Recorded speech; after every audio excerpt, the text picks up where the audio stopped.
Hi, Carl. Good morning. I know you haven't been a campaign strategist in a while, but have you noticed that all the Republican candidates, almost all, are completely awful and crazy and conspiratorial and racist and sexist and homophobic? Have you noticed any of that? Yeah, there seems to be some kind of a trend going on, trend alert. Yeah. It'll be very interesting to see if they actually take power, what it is they seek to accomplish that will actually help anybody. Yeah. Let's see. Brian Tyler Cohen said Kari Lake is now running a commercial featuring a pastor who calls gay people child molesters, says women must submit to their husbands, and says Islam is satanic.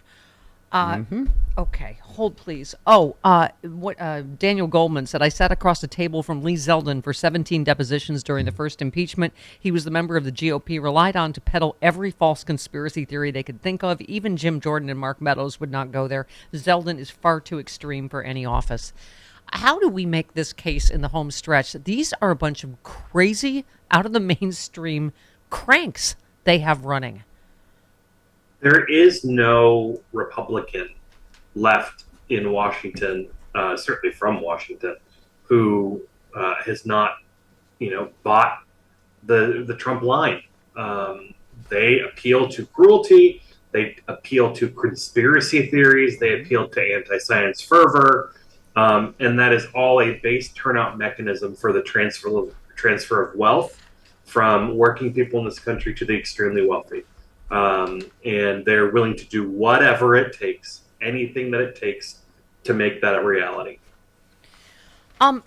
Okay. Yeah, Brian Tyler Cohen, also another one, just says Republicans nominated a domestic abuser, a TV scam artist who oversaw puppy killing, an opioid crisis profiteer, a guy who praised the Unabomber and called to privatize Social Security. Democrats nominated a guy who mixed up some words at a debate. Both sides are not the same. I mean, I guess I was making the point about the Fetterman debate. Yeah. What did someone tweet yesterday, Travis? The only thing worse than Chuck Todd and Andrea Mitchell is Chuck Todd with Andrea Mitchell. Oh, it's accurate. But oh my God, yesterday she's asking Jen Psaki in this fearful voice, is the White House, do you think they're concerned they didn't replace John Fetterman during the primary? I mean, do you think they're... I mean, it's just like, oh my God, right? It's like he is so transparent about that he is recovering from a stroke. He mixed up some words. He's going to, as we keep saying, he'll be better in a few months. Oz will always be an Ozhole. Huh? Yeah, I mean, and that does not detract from all the other things we've learned about Dr. Oz because of this campaign. Look, this is the point in every election where Democrats, regardless of how we're doing, begin, the circular firing squad, and then the media runs with it. I would remind people that the election has not yet happened, and that it's still a couple weeks away. And if you have not gotten out there to knock on doors or make phone calls or donate or do what you can, do it now. Don't wake up the day after the election wondering if you'd only done X, things would be different. Right. I was going to say, I know I keep saying don't listen to the polls, don't whatever, but this, is stuff I know you used to look at as a strategist. Of the nearly 8 million votes already cast, 55% of them came from registered Democrats, 34.5% came from Republicans, 10.4% came from non-affiliated voters. Retweet if this person said retweet if this looks like the start of a blue tsunami to you. Well, we know Democrats vote earlier more. Right. So what do you make of those numbers? Well, I mean, obviously you want your voters to turn out, so it's always encouraging whenever you see your voters turning out. What folks sharing that information always tend to not share or know maybe is whether those people are representative of people who typically vote early, whether they are people who typically don't vote. There's a lot you don't know in a statistic like that. Right. If people who vote early are turning out to vote early, then great. But, I think the real question is going to be whether that kind of momentum continues into Election Day. Yeah. You certainly want your early voters to get out there and vote. You want everybody to get out there and vote as quickly as they can.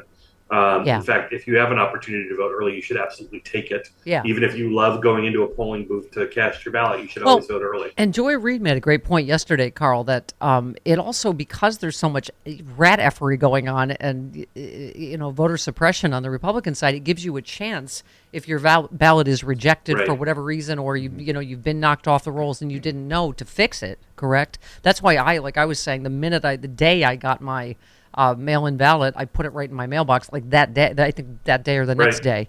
And I have friends who have been on their way home from work and gotten in car accidents on election day, 2 hours before the polls close, and just logistically are not able Right. to get there and vote. So you always want to make sure that your vote is counted.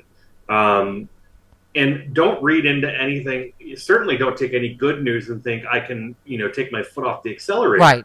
Right. Now is not the time to slow down. Now is the time to gun it, to do Yeah. everything you can to make sure the right people win. Yeah. Well, yeah, one other one wanted to run by you. Christopher Boozy says the wild polling swings is why I said ignore the polls and pundits. Democrats will hold the Senate, and I do believe they will narrowly hold the House. The registration and early voting data in will do well. I know I'm of two minds, right? Because you think, like, do you want people to stay terrified? Is that better for voting? Or, as they always say, they also can call them voter suppression polls if voters think, oh, we've already lost. I'm not going to Right. turn out. I think I want whatever's going to make people turn out in massive numbers. And maybe that Well, is it's fear. certainly- Maybe fear is a bigger motivator than, right? I don't It's know. certainly a motivator for the right, that's for sure. But we should Right. all be afraid of what the prospects are if Republicans win in this election. Look at what they're going to do, and look at what they're not going to do in Congress. Right? They're going to replace any kind of a agenda that helps working people, from student loans and healthcare and jobs and the economy, with investigations of baloney conspiracy theories cooked up by Q and Fox News. Yeah.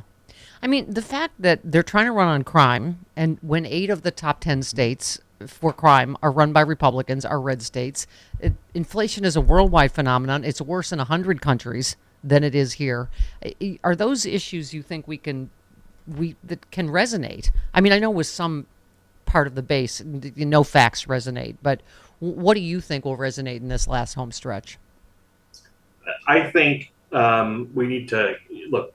We're not going to change people's minds who are partisan Republicans. But for any undecided voters out there who could go either way, which is a very small sliver of the electorate, I would say look at what has been accomplished in this term in its totality in 2 years. If you want to return to the chaos of the Trump years, if you want folks ignoring the needs of our people, and focusing on politics at any cost, and more on Hunter Biden, on Joe Biden's kid than your own kid, Yeah. then you know who to vote for. But if you Well, want this progress to continue, you can do the right thing. right. Well, I mean, I fear we've gotten so tribal and so red state, blue state that it sometimes these facts or statistics don't matter to people. But for instance, out here in California, I thought it was interesting. Justin tweets, Republicans like to cry about how California is a hellhole that's failing. Meanwhile, under Democratic leadership, California has just become the 4th biggest economy on earth, with its economy now larger than Germany. I mean, I don't know how many laboratories we can have in the States proving Republican or Democratic policies, but yesterday the one murder rates top 5, all red states. I mean, is there a better way to put that issue out there?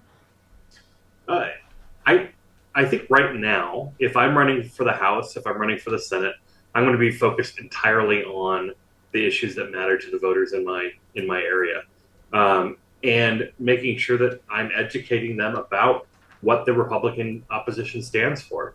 And unfortunately, the opposition stands for a whole bunch of fringe craziness. Yeah. From the conspiracy theories that we know about to, from QAnon and the Trump administration and election denialism, to any number of weird things about Joe Biden. So people need to know that there's a big difference between candidates in this election. Folks who live in reality and folks who don't live in reality.